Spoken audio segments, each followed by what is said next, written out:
یہ بات باطل کی سمجھ میں آ چکی ہے کہ مدرسہ تباہ کر دو مسجدیں تباہ ہو جائیں گی، مدرسہ تباہ کر دو مسلمان مٹ جائے گا۔ مسلمانوں کی مٹانے کے لیے صرف مدرسے کیوں مٹانا ضروری ہے، یہ بات باطل کی سمجھ میں آ گئی۔ ہماری ذمہ داری ہے کہ ان مدرسوں کے لیے دامے گرمے قدمے سکنے ہر ممکن تعاون کا دروازہ کھول دیں۔ اگر ایسا نہیں ہوا، یاد رکھو یاد رکھو یاد رکھو، جو حشر اس سے ماضی میں ہوا ہے اس سے بھیانک حشر ہمارا ہوگا۔ المجید والفرقان الحمید، خیرکم من تعلم القرآن وعلمہ، وقال اللہ تبارک وتعالی فی موضع آخر، اقرأ بسم ربک الذی، صدق اللہ العلی العظیم۔ سب سے پہلے تو میں آپ سبھی حضرات کا شکر گزار ہوں کہ آپ حضرات نے اپنا قیمتی وقت نکال کر اور بچوں کے حوصلے افزائی کرنے کے لیے اس مدرسے کی نسبت پر آپ نے شرکت کی اور کافی دیر سے آپ بیٹھے ہیں۔ اللہ تعالیٰ آپ کے اس بیٹھنے کو قبول فرمائے۔ دو باتیں مجھے عرض کرنی ہیں، اللہ کرے جو میں عرض کرنا چاہ رہا ہوں وہ آپ کی سمجھ شریف میں آ جائے۔ یہ مدرسہ ہے کیا؟ یہ مدرسہ کیا ہے؟ اس مدرسے کی نسبت کیا ہے؟ اس مدرسے کی اصل کیا ہے؟ ایک بات تو اسے سمجھنی ہے۔ بہت سے لوگوں نے مدرسے کی نسبت صفہ چبوترے سے کیا، لیکن میں نے جب اس پر غور کیا اور قرآن و حدیث کا پر نظر گئی تو یہ پتہ چلا کہ اس مدرسے کا تعلق تو بہت پہلے سے ہے، روز اول سے۔ اب آپ کو بھی یہ تعجب ہوگا، مدرسہ کہتے کسے ہیں اسے آپ سمجھ لیں۔ پڑھانے والے کو استاد اور پڑھنے والے کو طالب علم، اور جس جگہ استاد اور طالب علم پڑھتا اور پڑھاتا ہے اس جگہ کا نام مدرسہ ہے۔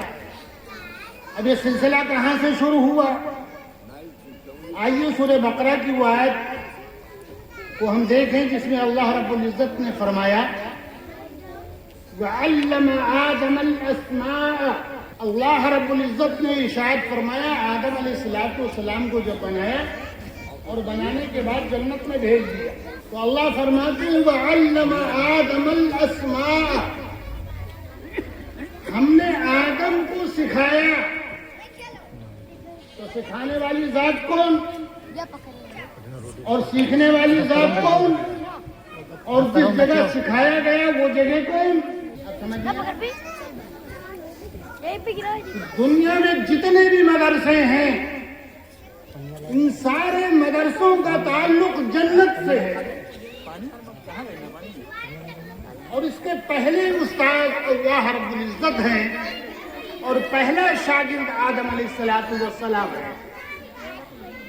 اور یہ سلسلہ چلتا رہا آخری نبی جناب محمد رسول اللہ صلی اللہ علیہ وسلم نے ایک شکل دی، ایک چبوترا بنایا جس چبوترے پر اللہ کے پیغام کو سکھاتے تھے اور اصحاب وہ سیکھتے تھے۔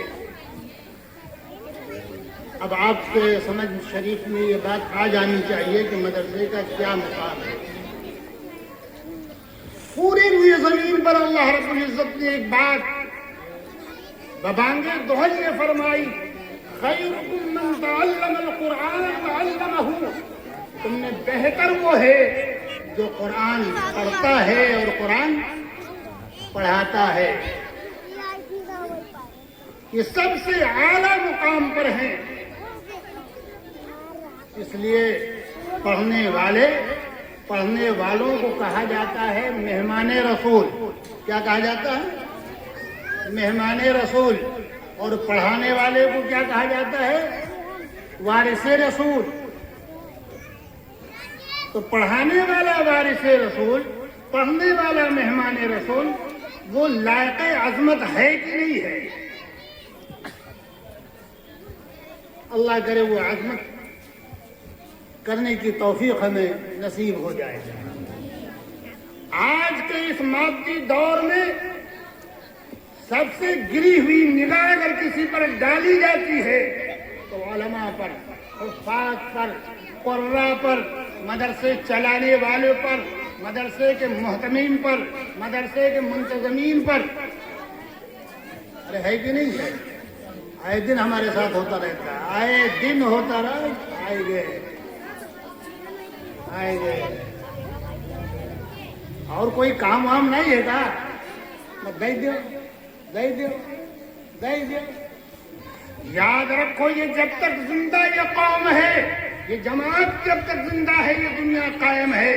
جس دن یہ جماعت نہیں رہے گی دنیا کی ضرورت نہیں رہے گی. جب پڑھنے اور پڑھانے والوں کا خاتمہ ہو جائے گا دنیا کی کوئی ضرورت نہیں. نبی پاک صلی اللہ علیہ وسلم نے ارشاد فرمایا. ایک بات اور، ہماری آپ کی پیدائش کیوں ہوئی؟ کیوں پیدا کیا گیا؟ بلڈنگ بنانے کے لیے، زمین خریدنے کے لیے، زراعت کے لیے. یہ ہماری ضرورت ہے. مکان اس لیے بنا رہے ہیں کہ ہمیں رہنا ہے، یہ ہماری ضرورت ہے. کاشتکاری اس لیے کر رہے ہیں کہ ہمیں رزق ملے، یہ ہماری ضرورت ہے. لیکن اصل میں ہماری تخلیق کیوں ہوئی؟ اللہ رب العزت فرماتے ہیں کہ ہم نے تمہیں پیدا کیا ہے اپنی عبادت کے لیے. کہیں کے لیے؟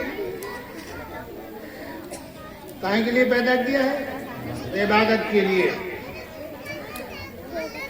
بغیر علم کی عبادت ممکن ہی نہیں. ارے ہے ممکن؟ اللہ نے یہ حکم دیا نماز پڑھو.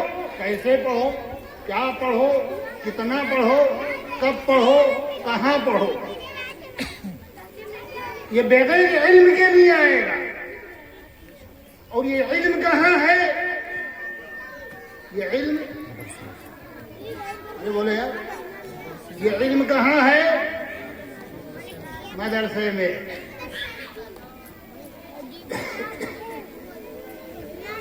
آپ نے دیکھا ابھی یہ پروگرام ہوا ہے،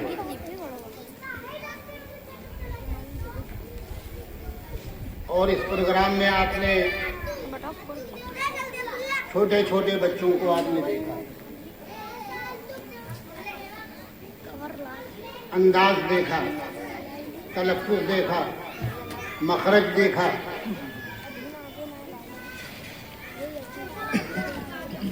اس پر بھی آپ کی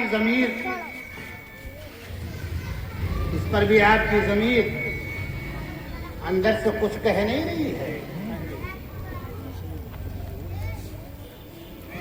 ایک بات آپ یاد رکھو،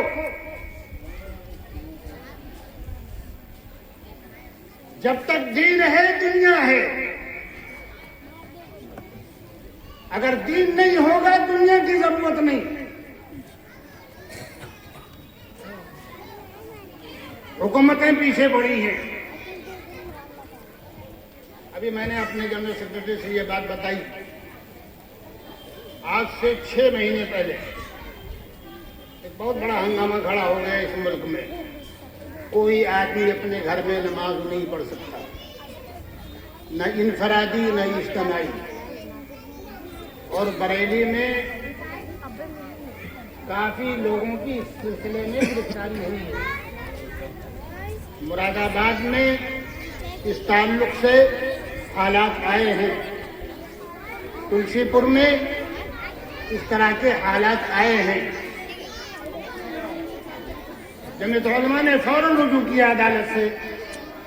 ابھی الحمدللہ رب العالمین اتنی فیصلہ آ گیا، اور ہم نے ان کو بتایا. یہ پرسن انہوں نے خود فون کیا تھا، انہوں نے مسجد بنائی ہے تقویٰ کے نام سے. مجھ سے کہنے کے مولانا میں کیا کروں، راضی کیسے کیا نظام بنے گا. تھوڑا سا کورٹ کا فیصلہ آیا. منع نہیں کر سکتے، حکومت کو نکالا ہے۔ دنیا پڑی ہے مدرسوں کے مٹانے کے لیے، یہ بات باطل کے سمجھ میں آ چکی ہے کہ مدرسہ تباہ کر دو مسجدیں تباہ ہو جائیں گی، مدرسہ تباہ کر دو مسلمان مٹ جائے گا۔ مسلمانوں کی مٹانے کے لیے صرف مدرسے کیوں مٹانا ضروری ہے، یہ بات باطل کے سمجھ میں آ گئی ہے۔ ہماری ذمہ داری ہے کہ ان مدرسوں کے لیے دامے گرمے قدمے سکنے ہر ممکن تعاون کا دروازہ کھول دیں۔ اگر ایسا نہیں ہوا تو یاد رکھو یاد رکھو یاد رکھو، جو حشر اس سے ماضی میں ہوا ہے اس سے بھیانک حشر ہمارا ہوگا۔ ہم عزت تلاش کرتے ہیں پیسوں میں، زراعت میں، ہم عزت تلاش کرتے ہیں دنیا میں۔ اللہ نے فرمایا عزت ملے گی تمہیں دین میں، اور دین کامل اگر کہیں ہے تو وہ مدرسے میں ہے۔ اس لیے آپ حضرات سے میری گزارش ہے کہ آپ مدرسوں کی طرف متوجہ ہوں، مدرسے کی طرف متوجہ ہوں۔ مدرسہ آباد رہے گا، مسجدیں آباد رہیں گی۔